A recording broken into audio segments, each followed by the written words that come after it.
권혁주라고 합니다. 저는 스포츠 심리 상담사로 활동을 하고 있고요. 현재 최근에 스포츠 심리학 박사학위를 취득하고 스포츠 심리 전문가로 활동하고 있습니다.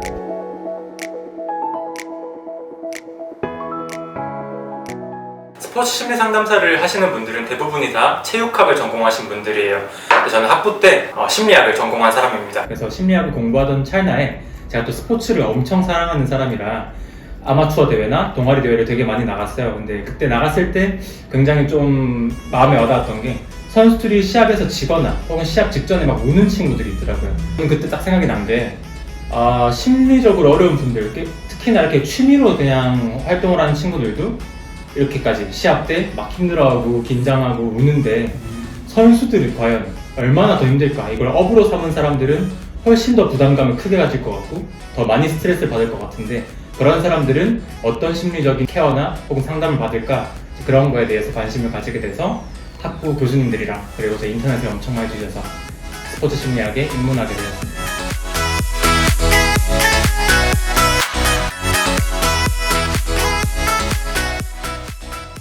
네, 그렇죠. 일반 심리학과 저희 스포츠 심리학은 조금 그 목적과 대상이 다릅니다. 스포츠 심리학의 목적은 경기력 향상이에요. 첫 번째 주된 목적이. 근데 일반 심리학은 아무래도 어떤 병리적으로나 혹은 일상생활에서 문제를 가지고 있는 분들이 심리 상담을 통해서 일상생활로 복귀하는 게 목적이라면, 스포츠 심리학은 아무래도 선수들이다 보니까 그렇게 막 심리적으로 병적인 부분을 가지고 있는 친구들이 간혹 있지만 많지 않아요. 그래서 그런 친구들은 오히려 보통의 수준의 멘탈을 최상위 멘탈로 만드는, 시합 상황에서 긴장되고 참 떨리는 그 순간에 자기가 연습해왔고 노력해왔던 그런 퍼포먼스를 보일 수 있느냐, 이제 최고의 멘탈리티를 가지기 위해 상담을 받는 거기 때문에 조금 그 목적이 다릅니다.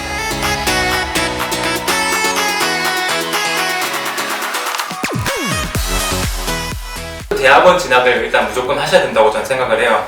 역지사지가 가장 중요한데 내담자, 즉 그 선수들이나 지도자 혹은 학부모님들께서 자기 정말 소중한 내 새끼를 상담을 받아야 되는데 학부생한테 상담을 맡기기가 아무래도 조금 쉽지 않죠. 전문가 같은 느낌도 사실 조금 아무래도 부족할 거고 또 나이도 되게 어릴 거고, 대부분은 석학 혹은 박사 이상 교수급들에게 상담을 맡기는 걸 조금 더 선호하시는 게 있기 때문에, 또 공부적인 측면에서도 스포츠 심리학을 제대로 이해하고 또 현장에서 경험을 쌓기 위해서는 대학원 진학이 전 필수라고 생각을 합니다. 일단 대학원을 가셔서 대학원에서 석사, 박사를 하시면서 이제 스포츠 심리 상담사 자격증을 취득하셔야 되는데, 한국 스포츠 심리학회에서 주관하는 자격증 제도가 있습니다.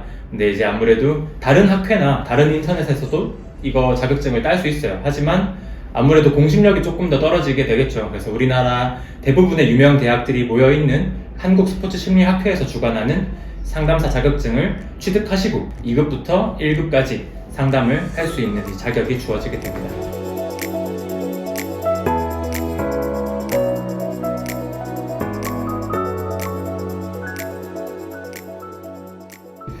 저는 2014년에 이 스포츠 심리학을 시작하게 되었어요. 그래서 그때가 제가 대학 딱 졸업한 직후였는데, 제가 얼마 전에 박사학위를 취득했으니까 8년이라는 시간이 조금 소요가 되었습니다. 또 중간에 제가 3년 정도 전라남도 교육청이랑 체육중고등학교, 특성화고등학교에서 상담사 일을 또 좀 병행하느라고 시간이 조금 더 걸리긴 했지만 저는 한 8년 정도 걸렸던 것 같아요.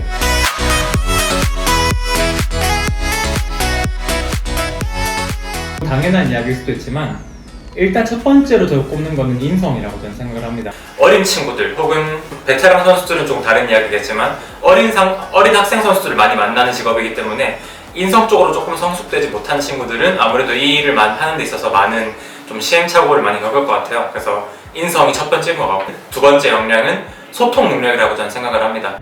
결국 사람 대 사람이 만나는 일이다 보니까 소통하는 능력이 가장 중요한 것 같아요. 또 소통을 하려는 어떤 의도, 그러니까 본인이 남을 이해하고자 하는 그런 노력들, 그런 것들을 같이 갖고 있어야 이 상담사라는 일을 할 수 있다고 저는 생각을 해요.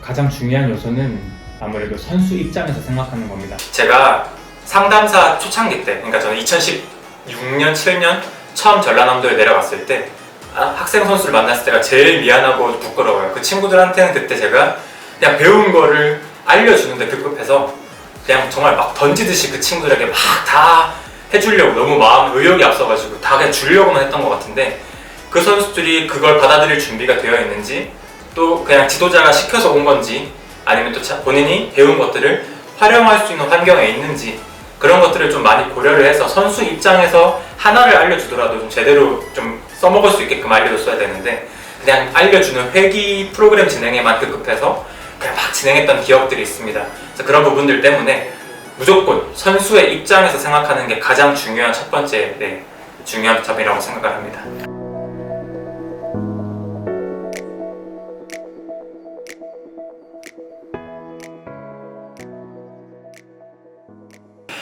사실 중2 제 머리 못 깎는다고 저도 참 멘탈 관리하는 게 너무 어려운 사람인데, 두 가지로 나뉘는 것 같아요. 그러니까 정말 진짜 깜빡이 안 켜고 갑자기 들어오는 감정이 좀 무너지는 순간들, 그런 상황에선 사실 저도 쉽지 않아요. 그런 거 대처하는 게 어려운데, 역치값을 평소에 조금 정해놓는다고 생각하면 될 것 같아요. 그러니까 제가 이 사람이 나에게 의도적으로 내 감정을 상하게 하는가, 그게 아니라면 최대한 좀 참아보려고 노력을 하는 것 같고, 제 감정의 역치적이니까 이거 넘어가지 않으면 최대한 참으려고 노력하는 것 같고요.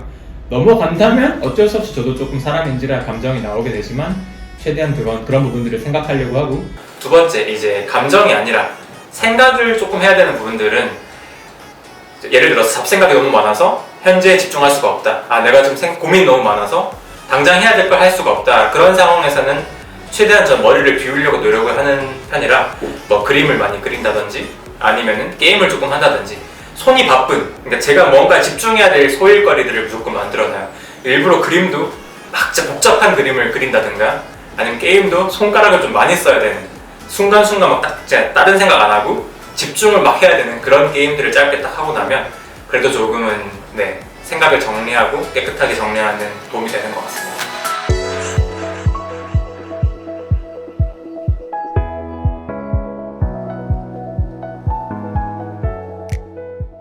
제 계획이나 목표는 당장은 일단 선수를 많이 만나는 게 제 목표입니다. 긴 목표는 아직 조금 더 먼 이야기겠지만 저는 지금 선수를 제일 많이 만나는 게 제 목표라서, 저도 물론 제 나이 또래 상담사들에 비하면 상담 경력이 많다고도 말할 수 있을 것 같아요. 그럼에도 불구하고 상담은 상대적인 게 아니라 무조건 절대적인 거라 생각하거든요.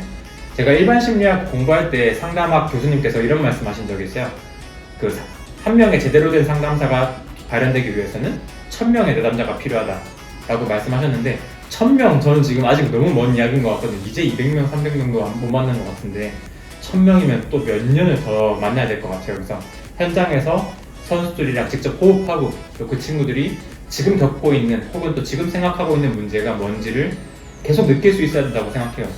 분명 10년 전에 선수들이 생각했던 부분들이랑 지금 선수들이 가지고 있는 부분들이랑 또 달라요. 코로나도 있고 또 사고방식도 많이 바뀌었고, 문화, 뭐 핸드폰이든 뭐든 다 활용하는 게 다 바뀌었기 때문에 선수들이 갖고 있는 심리적인 문제는 조금씩 계속 변화한다고 생각해서, 저는 지금 일단 선수들을 현장에서 많이 만나는 게 제 목표고요.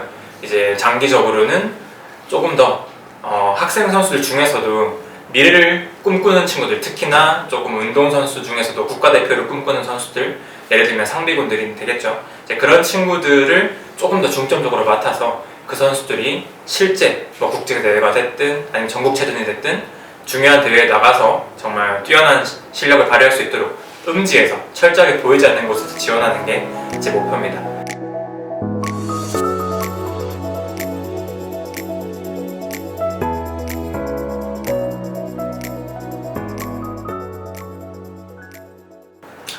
참 제가 감히 이런 말씀을 드려도 되는지 모르겠지만, 스포츠 심리 상담사를 꿈꾸신다면 조금 제가 그냥 정말 속에 있는 이야기 할게요. 정말 조급함을 버려야 되는 것 같아요. 이게 특히 최근 조금 젊은 친구들이 되게 또 요새 많이 관심을 가지고 스포츠 심리 상담사를 꿈꾼다고 이제 많이 또 연락을 해주시거나 또 진학을 하시는 걸 제가 많이 봤는데, 되게 많이들 조금 조급해 하시는 것 같아요. 빨리 선수 만나서 상담하고 싶고, 좀 유명한 팀 가서 또 만나보고 싶고, 그런 걸 막 많이 꿈꾸시는 분들이 많은데 굉장히 위험한 방식이라고 저는 생각을 합니다. 그래서 지양해야 되는 부분이라고 저는 감히 말씀드리고 싶고, 아까도 계속 말씀드렸지만 사람 대 사람이 만나는 거잖아요. 진짜 많은 준비가 필요하고 많은 고민이 필요하고 정말 심리라는 게 한 사람의 삶에서 되게 많은 영향을 미친다고 저는 생각을 해요. 그런 사람을 만나는 데 있어서 지식도 중요하지만 또 그 사람을 만나기 위한 또 준비 과정, 또 철학적인 부분들, 본인의 어떤 또 스킬들이 진짜 준비되었지 않은 상태에서 설익은 상태에서 그런 사람들을 만나게 되면 굉장히 시행착오를 너무 많이 겪을 것 같아요. 그런 것들을 조급함을 좀 내려놓으시고 공부적인 측면들, 석사, 박사 공부도 많이 좀 하시고 또 상담 경력도 쌓으시고 직접적으로 막 조급해서 본인이 막 만나러 가는 게 아니라 또 직간접적으로 경험할 수 있는 부분들이 충분히 있다고 저는 생각을 하거든요. 그런 경험을 통해서 조금 준비 과정을 철저하게 가지시면 좋을 것 같아요. 강철도 두드리면 더 단단해지듯이 조금은 조급함을 내려놓으시고 차차 좀 단계를 밟아 나가시는 게 중요할 거라고 저는 생각을 합니다.